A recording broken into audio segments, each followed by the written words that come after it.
రోహిణి డైరీలో చింటూ సుగుణమ్మ ఫోటోని చూసి నిజం తెలుసుకుని షాక్ అయిన ప్రభావతి మనోజ్. నిజం తెలుసుకున్న మీనా. ఇదంతా ఎలా జరగబోతుందనేది ఈ ముగ్గు వేస్తూ రివ్యూ చెప్పుకుందాం.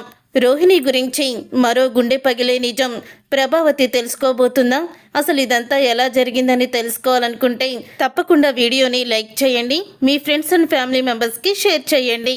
రోహిణిని చితకబాది ప్రభావతి రోహిణిని తిడుతూ ఉంటుంది. నిన్ను గుండెల్లో పెట్టుకొని చూసుకున్నాను కదే, ఇద్దరి కోడల కన్నా నిన్నే ఎక్కువగా చూసుకున్నాను. దీని చేత నీకు నువ్వు కోటీశ్వరులని, కోటీశ్వర్లు ఇంటి నుంచి వచ్చావని దాని చేత నీకు చాకిరీ చేయించాను కదే. నా నమ్మక ద్రోహాన్ని మొత్తం కూడా పోగొడతావా పాపిష్టిదానా అని తిడుతూ ఉంటుంది. నీలాంటిది ఇంట్లో ఉండడానికి వీల్లేదని బయటికి గెంటేస్తూ ఉంటుంది. అప్పుడే సత్యం తనేదో చెప్పాలనుకుంటుంది, విను అని అంటూ ఉంటాడు ప్రభావతితో. అప్పుడే ఇక ప్రభావతి అది ఇప్పుడు మనం అవకాశం ఇస్తే మరో కథని అల్లి చెప్తుందండి. ఇలాంటి దానికి అవకాశం ఇవ్వకూడదు, బయటికి గెంటేయాలి అని అంటుంది.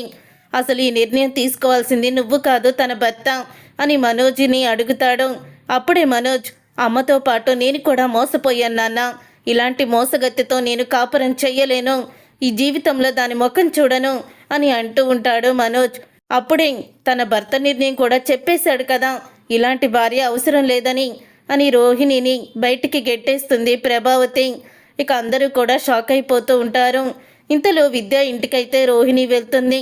ఇక రోహిణి వెళ్ళిన తర్వాత అప్పుడే ఇక విద్య, ఆ మాణిక్యం నువ్వు ఒకే పెళ్లిలో ఉన్నారే, నిజం ఎక్కడ బయటపడిపోతుందని చాలా భయపడ్డాను అని చెప్తూ ఉంటుంది విద్య జరిగిందంతా. అప్పుడే ఇక రోహిణి ఏడుస్తూ ఉండడంతో, ఏంటే ఏడుస్తున్నావు, నిజం తెలిసిపోయిందా అని అనగానే, తెలిసిపోయింది, మా అత్తగారు నన్ను బాగా కొట్టింది, నన్ను ఇంట్లో నుంచి బయటికి గెంటేసింది అని చెప్తూ ఉంటుంది. మరి మనోజ్ ఏమనలేదా? మనోజు అలా శిలా విగ్రహంలాగా ఉండిపోయాడు, అదే ఎక్కువగా బాధగా ఉంది అని అనడంతో, మరి భార్య మోసం చేస్తే భర్త అలాగే కదా ఉండిపోతాడు, ఇంకేం చేస్తాడు అని విద్య అంటుంది. నేను ముందు నుంచి నిన్ను మొత్తుకుంటూనే ఉన్నాను, నిజం ఏ రోజైనా బయటపడుతుంది, నీకు ఈ పరిస్థితి వస్తుంది అని చెప్పి నువ్వు నా మాట విన్నావా? వినలేదు కదా అని విద్య అనడంతో, అంటే ఇప్పుడు నేను బయటికి గెంటేసినందుకు నీకు సంతోషంగా ఉంది కదా అని విద్య పీకే పట్టుకుంటుంది.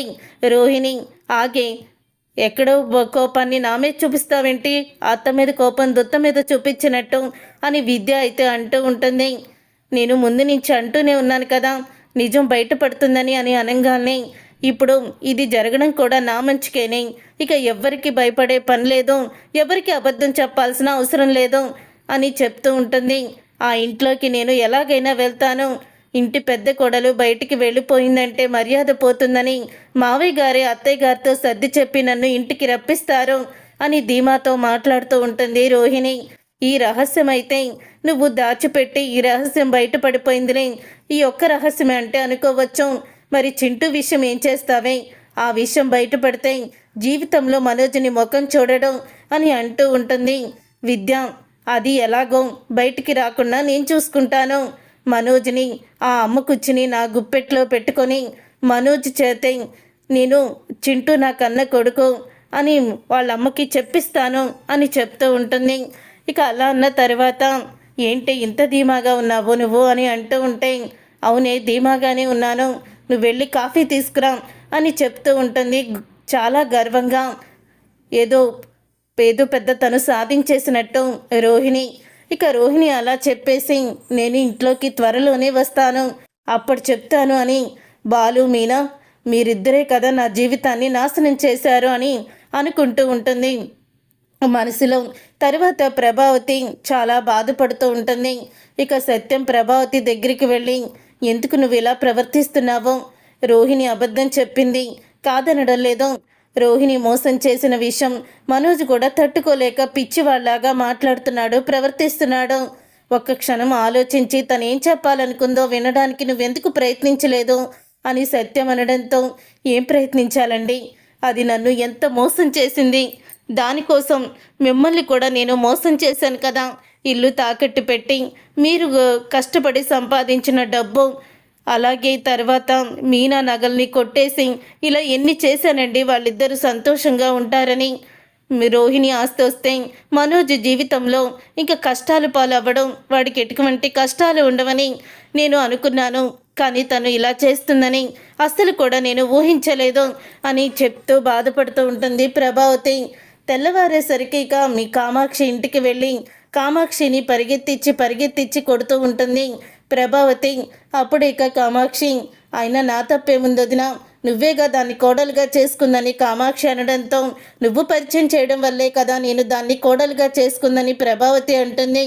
అసలు నేను పరిచయం చేశాను, కోడలుగా తనని దగ్గరికి తీసుకొని తనకి కావాల్సినవన్నీ కొనిచ్చి పార్లర్లు పెట్టించి ఆనందపడింది ఎవరో, నువ్వు కాదా, నేనా ఏంటి అని అడుగుతూ ఉంటుంది.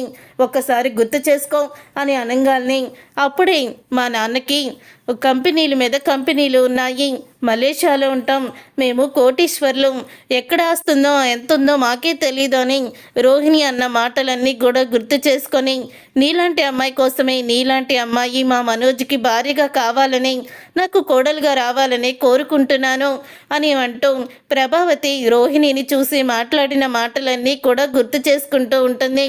ఇప్పుడు గుర్తొచ్చాయి వదిన, ఆ రోజు కోటీశ్వరరాలు అని చెప్పంగానే ముందు వెనక ఆలోచించకుండా తను అడిగినట్టు పార్లర్లు పెట్టించావు, తను సింపుల్గా పెళ్లి చేద్దామంటే పెళ్లి చేయించావు, నిశ్చితార్థమని తనే బట్టలు తీసుకొని పెట్టినప్పుడు కూడా నీకు అనుమానం రాలేదు కదా, ఎందుకంటే తను కోటీశ్వరరాలని చెప్పేసరికి నీకు అనుమానం అయితే రాలేదు, అంతే కదా.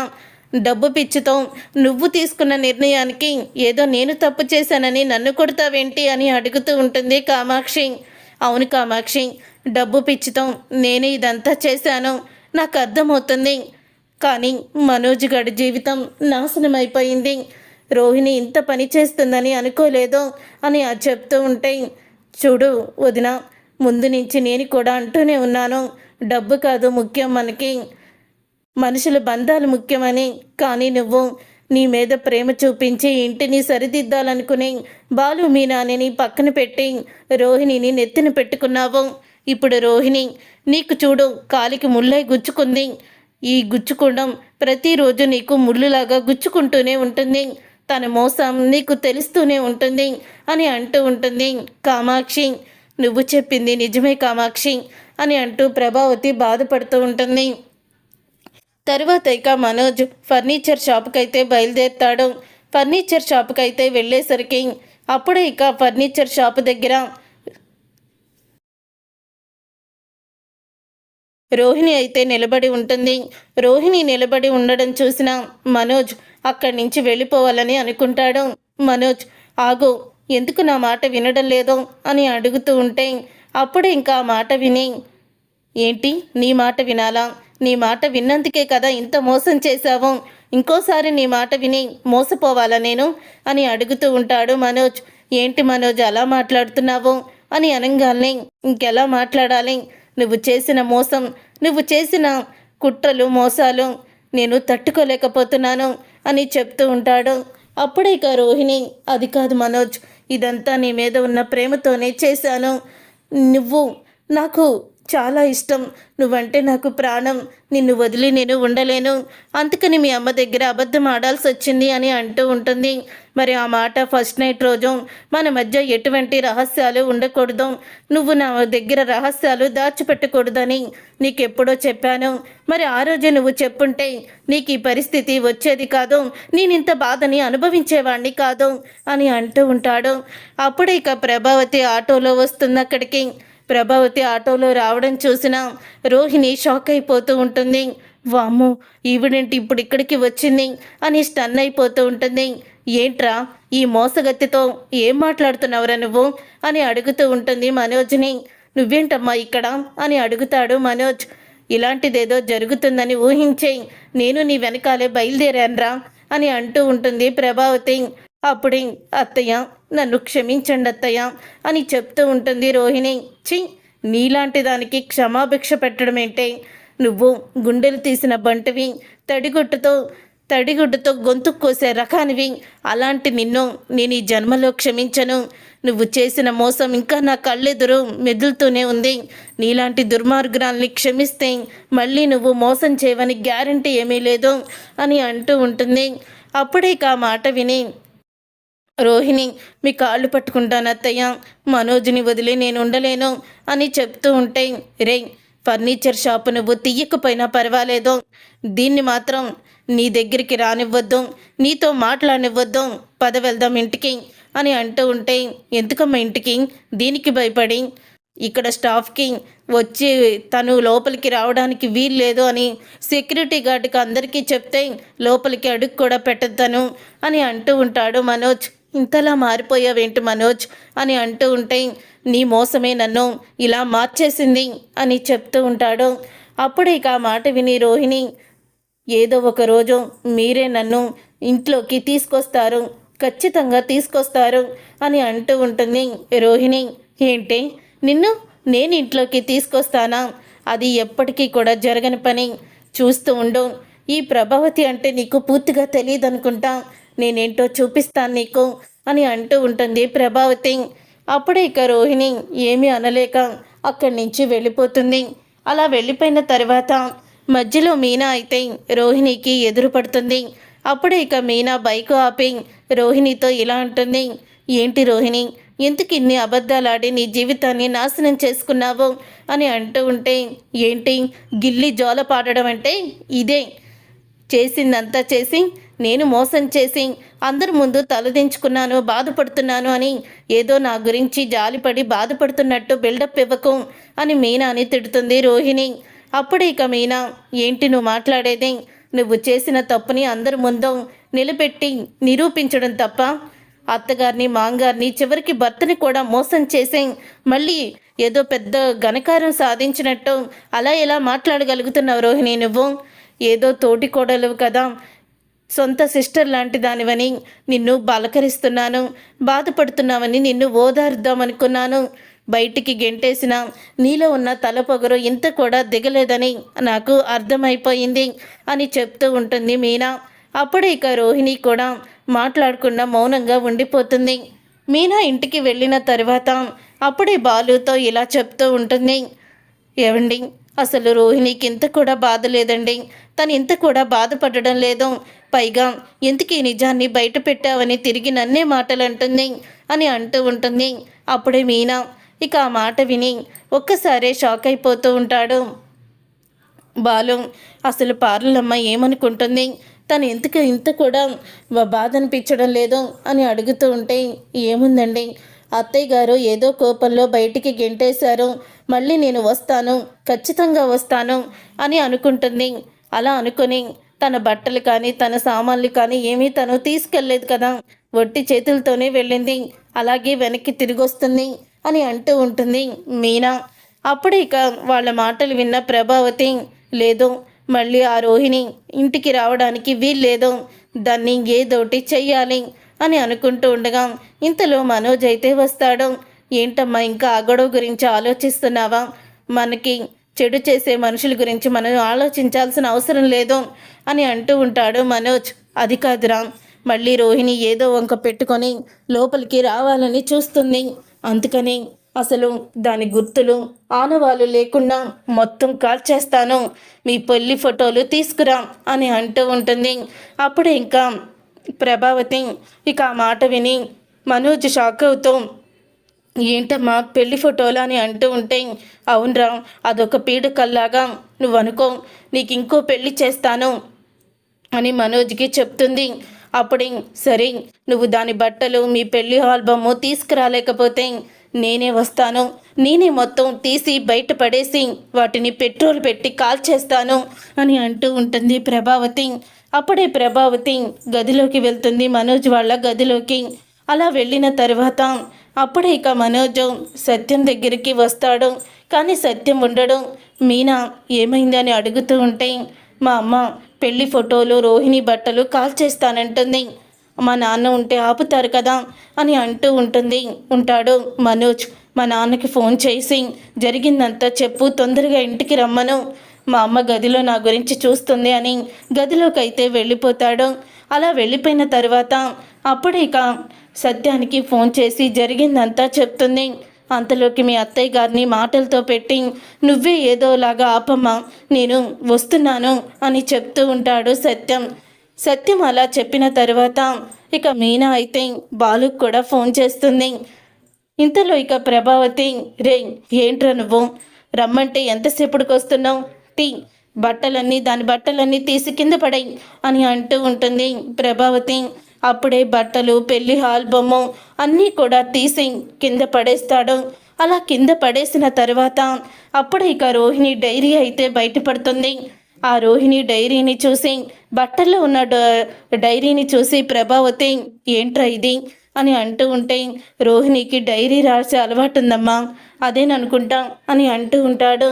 రే ఇప్పటి వరకు అది చేసిన మోసాలు, కుట్రలు, కుతంత్రాలు అన్నీ డైరీలో రాసుకుంటుంది. కానీ ఈ మోసమే కాకుండా తను ఏదైనా రహస్యాన్ని దాచిపెట్టిందేమో, ఇంకా మనల్ని మోసం చేయడానికి ఎక్కడైనా ఇంకా నాటకాలు ఏమన్నా ఆడుతుందేమో చూద్దాము, దీంట్లో రాసుకుంటుంది కదా అని వెంటనే డైరీని అయితే ఓపెన్ చేస్తారు. అలా డైరీని ఓపెన్ చేయంగానే డైరీలో నుంచి సుగుణమ్మ, రోహిణి, చింటూ ముగ్గురు ఉన్న ఫోటో అయితే ఉంటుంది.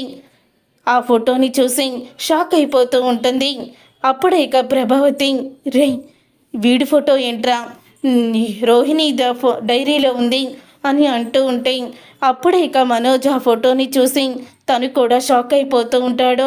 అవునమ్మా, ఈ ఫోటో ఏంటి ఇక్కడుంది, నాకేం అర్థం కావడం లేదు, ఒకసారి ఆ డైరీ ఇవ్వు అని మొత్తం కూడా డైరీని తిరిగేస్తాడు. అప్పుడే ఇంకా చింటూ గురించి రాస్తుంది డైరీలో రోహిణి. నా కొడుకుని పుట్టినరోజు కూడా దగ్గరికి తీసుకోలేకపోతున్నాను, వాడికి కన్ను ఆపరేషన్ చేస్తే వాడికి దగ్గరుండి సేవలు చేయించలేక మా అత్తగారు వాడిని ఎవడికి పుట్టాడో తెలీదు, తల్లి ఎవరో తండ్రి ఎవరో తెలియని అనాకార్మి వెధవ అని మా అత్తగారు తిడుతున్నా ఏమీ కూడా చెయ్యలేని పరిస్థితిలో ఉన్నాను. వాడు నా కన్న కొడుకు అని గొంతెత్తి చెప్పాలని అనుకున్నాను కానీ చెప్పలేకపోయాను, సారీరా చింటి అంటూ తను డైరీలో అయితే మొత్తం తన మొదటి పెళ్లి గురించి చింటూని తన కన్న కొడుకన్న గురించి రాస్తుంది. అది విని ఒక్కసారి మంచం మీద కుప్పకూలిపోయి కూర్చుండిపోతాడు మనోజ్. రే ఏముందిరా దాంట్లో డైరీలో ఏముంది అని అడుగుతూ ఉంటుంది. అప్పుడే ప్రభావతి, ఇంతలో మీనా అక్కడికి వస్తుంది. డోర్ దగ్గరికి వచ్చేసరికి, రే చెప్పరా అసలు దాని డైరీలో ఈ సుగుణమ్మ ఫోటో, చింటూ ఫోటో ఎందుకుంది, వీళ్ళిద్దరితో రోహిణి ఫోటో ఎందుకుంది చెప్పరా అని అడుగుతూ ఉంటే, ఏంటి రోహిణి డైరీలో చింటూది, సుగుణమ్మ గారిది ఫోటో ఉందా, అది కూడా రోహిణితో పాటు దిగుతూనా అని షాక్ అయిపోతూ ఉంటుంది. అమ్మా ఈ ఒక్క విషయంలోనే కాదమ్మా, ఇంకొక పెద్ద విషయంలో మనం మోసపోయాము అని అంటూ ఏడుస్తాడు మనోజ్. ఇక మనోజ్ అలా ఏడవడంతో, రే ఏం మాట్లాడుతున్నావురా అని అడుగుతూ ఉంటుంది ప్రభావతి. ఆ రోజు మీనా చెప్పింది కరెక్టేనమ్మా, తను రెండో ప్రెగ్నెన్సీ కోసం హాస్పిటల్లో చెకప్ చేయించుకోవడానికి వెళ్ళింది. తను ముందే ఒక బిడ్డకి జన్మనిచ్చిందని ఆ రోజు మీనా అనుమానంగా అందరికీ కూడా చెప్పింది కదా, అదే నిజం. రోహిణి మనల్ని నిలువెల్లా మోసం చేసిందమ్మా. ఆల్రెడీ రోహిణికి 7 సంవత్సరాల క్రితమే పెళ్ళైపోయింది అని మనోజ్ నిజాన్ని బయట పెడతాడు. అది విని ఒక్కసారి ప్రభావతి, ఏం మాట్లాడుతున్నావురా నువ్వు అని అంటూ ఉంటే, అవునమ్మా నేను చెప్పేది నిజం, అసలు చూడమ్మా చూడు, చింటూ ఎవరో కాదు రోహిణి కన్న కొడుకు. ఆ ముసలమ్మ రోహిణి కన్న తల్లమ్మ. రోహిణి తన కొడుకు అని చెప్పుకుంటే ఎక్కడ తను ఆడుతున్న నాటకం బయటపడుతుందని కన్న కొడుకుని పరాయిదవాళ్లాగా చూసింది, మనల్ని మోసం చేసిందమ్మా.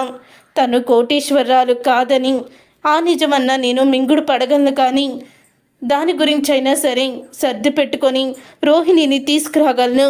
కానీ ఇప్పుడు మాత్రం ఇక రోహిణి ముఖం చూడాలంటేనే అసహ్యం వేస్తుంది. పెళ్ళయ్యి ఒక కొడుకు ఉన్న రోహిణి మొదటి పెళ్ళని నన్ను ప్రేమించినట్టు నటించి ఎంత మోసం చేసిందమ్మా. నేను రెండో పెళ్ళి దాన్ని చేసుకున్నానా, ఛీ నా మీద నాకే అసహ్యం కలుగుతుంది అని మనోజ్ అంటాడు. అప్పుడు ఇదంతా విని ఒక్కసారి షాక్ అయిపోతూ ఉంటుంది మీనా. ఇప్పుడు అర్థమవుతుంది, ఆ రోజు రోహిణి సుగుణమ్మ కోసం హాస్పిటల్కి వచ్చింది, చింటూ కోసం కూడా హాస్పిటల్కి వచ్చింది. కానీ అప్పుడు ఆయన అనుమానించారు, అందరి మీద నీకు అనుమానమే అని నేను ఆయన్ని తిట్టాను. ఎంత నాటకం ఆడుతున్నారు. పెద్దావిడైన సుగుణమ్మ గారు కూడా తన కూతురు గురించి నిజాన్ని దాచిపెట్టి అందరినీ ఎంత మోసం చేసింది. ఛీ, ఇలాంటి వాళ్ళు ఉన్నారా అని ఒక్కసారే షాక్ అయిపోతూ ఉంటుంది మీనా. చూసారుగా ఫ్రెండ్స్, రాబోయే కథలో ఖచ్చితంగా ఇలాగే జరగబోతుంది. మరి ఇలాగే జరగాలని మీరైతే కోరుకుంటున్నారా? అయితే వీడియోని తప్పకుండా లైక్ చేసి ఛానల్ని సబ్స్క్రైబ్ చేసుకొని పక్కనే ఉన్న గంట సింబల్పై ఆల్ అని క్లిక్ చేయండి.